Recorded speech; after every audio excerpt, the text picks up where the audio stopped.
The rules really don't apply in this manga, do they?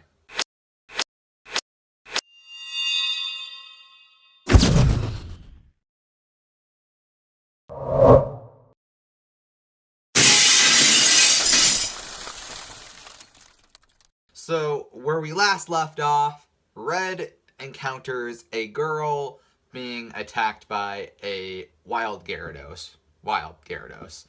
And in this chapter, it turns out it's Misty, and she's getting kind of her butt kicked. Once again, Red shows up because apparently they like going back and forth between Red being a goofball and Red being kind of badass, I guess. So he shows up, he throws out Bulbasaur, and he basically takes down Gyarados. First thing that, like, this manga, again, doesn't know when to stop, like, breaking rules, I guess. Red catches the Gyarados, and it's later revealed that it's Misty's Gyarados. How does he catch this Gyarados if Misty's already caught it? It's her Pokemon. It doesn't matter what the circumstances are. It doesn't matter whether it's attacking her or not. It is her Pokemon. End of story. So I don't understand that. So that's the first thing that, like, this chapter basically just throws out the window as far as rules for the game. And even in other forms of Pokemon, it's just you can't catch another trainer's Pokemon. That is the one thing that, like, involving Pokemon catching, you cannot catch another trainer's Pokemon no matter what. Not unless they release it. I don't know. But, so, they basically get the Gyarados, they go to the Pokemon Center, and Red decides to call Professor Oak to figure out what's going on. Because it's incredibly weird that suddenly her Gyarados would start attacking her and not listening to her after all this time that it's been with her. So they want to get his opinion.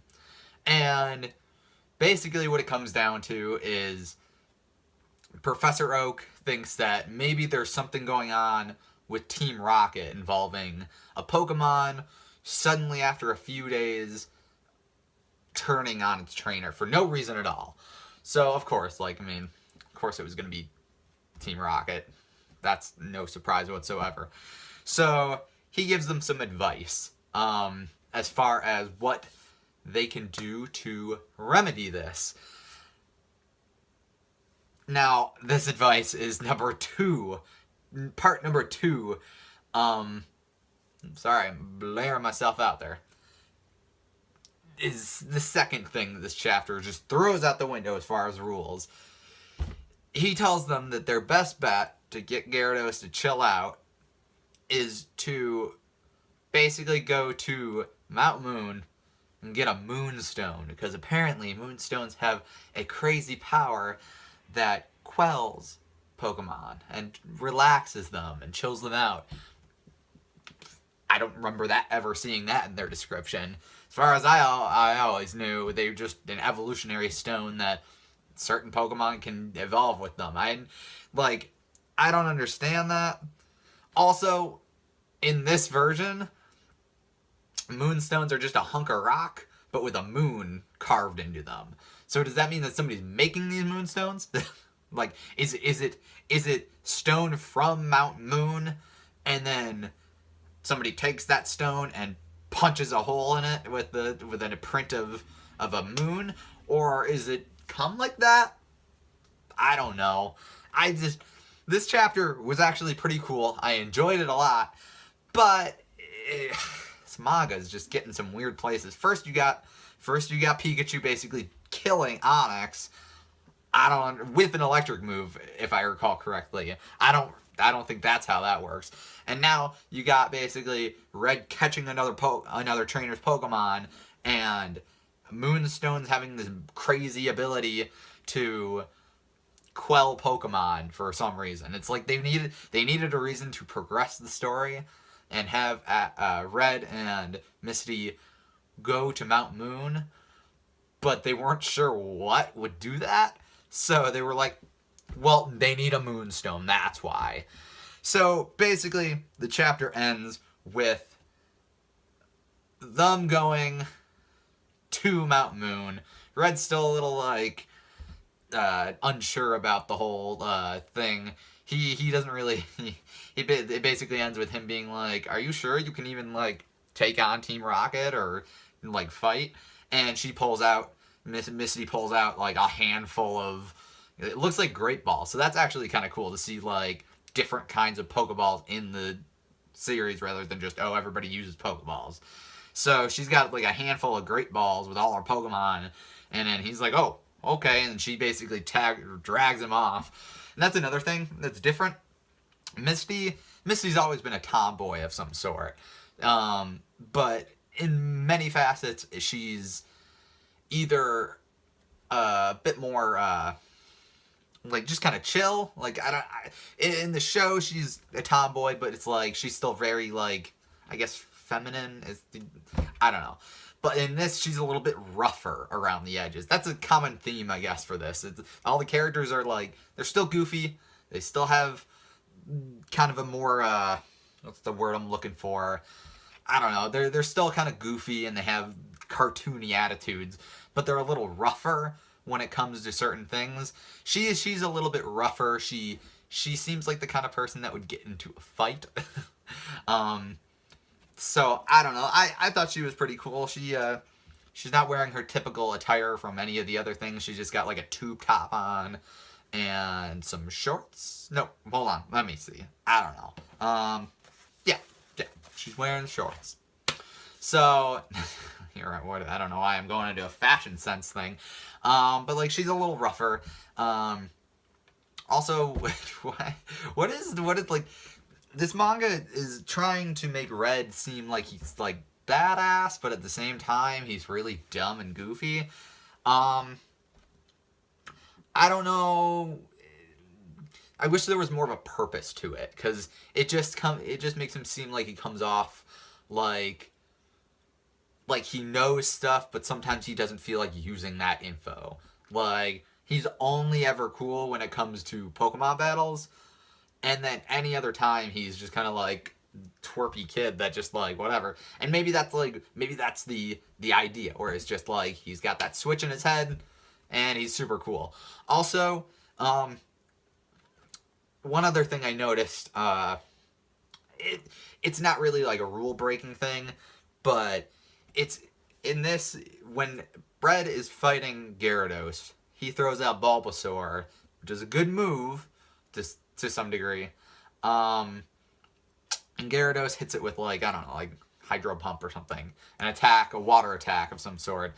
And it doesn't do anything to Bulbasaur. And like, I'm a little on the fence as far as like whether I like have a problem with that, because it's, of course, grass types are not, it's not, water type moves are not super effective. They're not even close to really being effective in any capacity.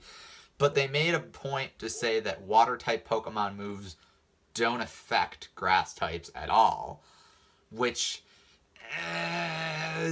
when this is where my problem comes in with, like, you have a Pikachu that can take on an Onix with electric-type moves, but then a Gyarados can't do anything at all to a Bulbasaur with water moves. It seems a little heavy-handed in terms of, like, it's a little flip-floppy, I don't know.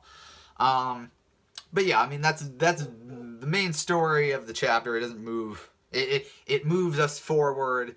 I enjoyed it. I thought, Red and Misty's first meeting was actually pretty cool.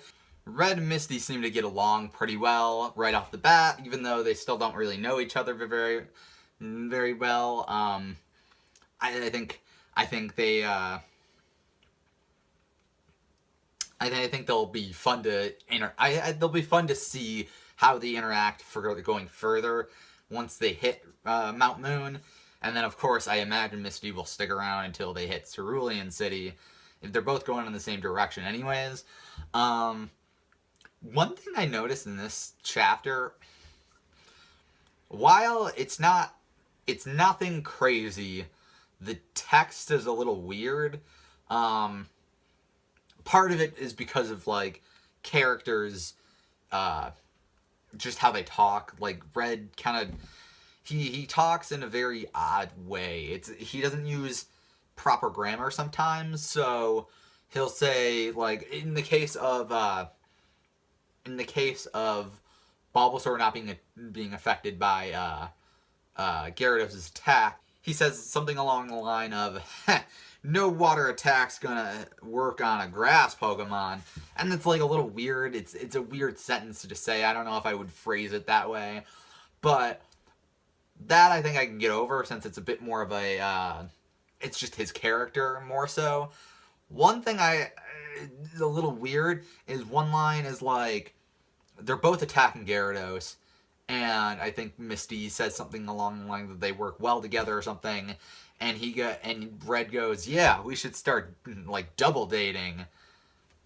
Like, that, I get what he means. I get he means, like, attack together, but, like, I don't know if that's the phrasing and words that they would want to use in order to say what he means. It's a weird phrasing, I guess, is the best way I can put it. But yeah, I mean, those are my thoughts on this chapter. I found it was an entertaining chapter, despite its flaws. I mean, if that's the way that this world, I guess, this Pokemon world works, where you can catch another trainer's Pokemon, or you can use a Moonstone to heal a Pokemon's mental health. I guess if that's how that works, I guess it's a weird thing. But it was still an entertaining chapter. I enjoyed it. Let me know what you guys think of this chapter. Let me know in the comments. Do you guys have a problem with these kind of, like, I hesitate to say inconsistencies, because if it's consistent within the story itself, then is it really an inconsistency, or is it just a change for the manga? But let me know what you guys think about the whole, like, Moonstone being used for mental health and having, like, an additional thing as opposed to just being a evolutionary stone. What do you think of people being able to catch other Pokemon that are not theirs and that are not even wild? Also, remember to leave a like to let me know if you enjoyed this video, and remember to subscribe so you can keep up with my future stuff. I will see you guys in another video. Bye bye.